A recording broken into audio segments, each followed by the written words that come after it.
Yes, twongeye kubasuhuza nk'ibisanzwe aha ni kuri Hot World Entertainment. Uyu ni umwanya wa showbiz tujye kuvuga ku ndirimbo nziza ya Diamond Platnumz ndetse na Bruce Melody. Ni indirimbo iri kuvugisha benshi muri Afrika yose, Afrika nzima, bitewe n'uburyo yagiye ikorwa igasubirwamo. Hari uwitwa Joe Brown, uyu yakoze ku buryo Bruce Melody na Diamond Platnumz basiba ibyo bari bararirimbye mu ndirimbo bakoranye. Ewan yakoze ibishoboka byose, Bruce Melody asiba verses ze ndetse na Diamond abona gusiba verses ze, batangira umushinga bushyashya.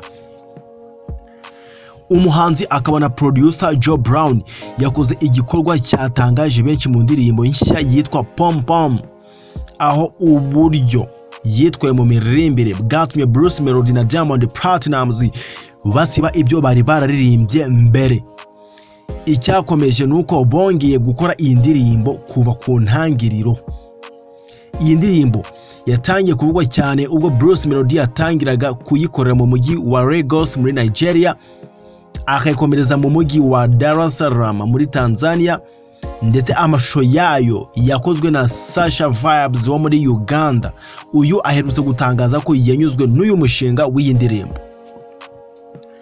Mu kiganiro n'itangazamakuru cyo ku wa kane tariki ya 19 Kamena 2025, Kenny Mugarura uyobora inzu itunganya umuziki ya 155 AM yavuze ko ku munsi wa mbere batangiriye iyi ndirimbo muri studio bari kumwe na Joe Brown, Patrick King, umuproducer Sitbeat wakoze amajwi y'indirimbo, ndetse n'witwa Zero Gravity. Aba naba DJ ndetse bakomeye cyane n'abandi bahanzi batandukanye bari kumwe muri studio batunganya iyi ndirimbo. Umushinga uremereye cyane wa Bruce Melody kabisa na AM155 bakoze amateka. Kenny yavuze ko Bruce Melody ari we wabanje kuririmba ibice bye muri iyi ndirimbo. Nyuma Joe Brown agaragaza ko yayikunze ndetse yifuza kuyigaragaramo, anafitemo uruhare rurangaza benshi, mbese uruhare rukomeye cyane. Ubwo yaganiraga n'itangazamakuru yagize ati, Joe yahawe umwanya araririmba, ariko ahageze arangije avuga ko atanyuzwe n'ibyo yakoze. Nubwo twebwe ewana twumvaga nta gitangaje, ahubwo twabonaga ibyo yakoze ari byiza. Ibi byatumye Kenny akomeza kutuganirira, akomeza avuga ko ubwo basubiraga i Kigali bahisemo gusiga umushinga usigaye unonosorwa, ndetse Joe Brown nyuma yaje kongera gusubira muri studio arongera araririmba, akora agace k'indirimbo karenze kure ibyo yari yararirimbye mbere.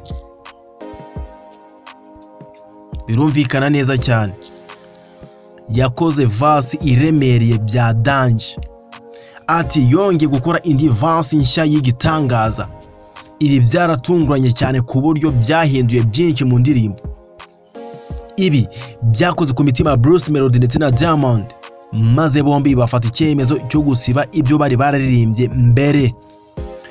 Bahise bandika ibishya bijyanye n'uburyo Joe Brown yari yayihinduye. Kenny yagize ati, Bruce Melody yasibye verse ye ayisimbuza indi nshyashya. Diamond nawe amaze kumva igitekerezo cya Joe Brown yavuze ati, ibi bintu ntabwo bishoboka, nawe arasiba ibyo yari yarakoze akora ibishya. Birumvikana neza, bakoze ibintu bidasanzwe. Kuri ubu iyi ndirimbo Pom Pom yarangije gutunganywa mu mujyi,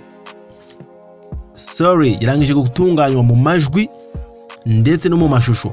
Hasigaye gutegura igihe cyanyacyo izashyirwa hanze. Kenny asoza agira ati, igihe cyose twanzura tuzayimurika ku mugaragaro nk'uko bikwiye.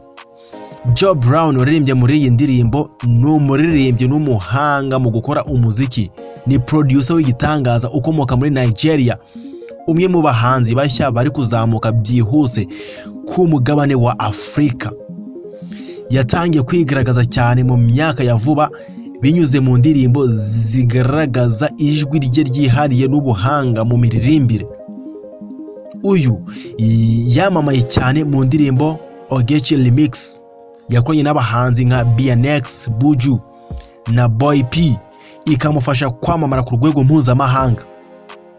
Ibi ndetse byanatumye uyu mugabo Joe Brown Abaniger bamwiyumvamo nk'umuhanzi w'igitangaza, cyane cyane mu bakunzi b'injyana za Afrobeat na Afropop, uburyo ashyira amarangamutima mu miririmbire ye n'ijwi rye risukuye cyane.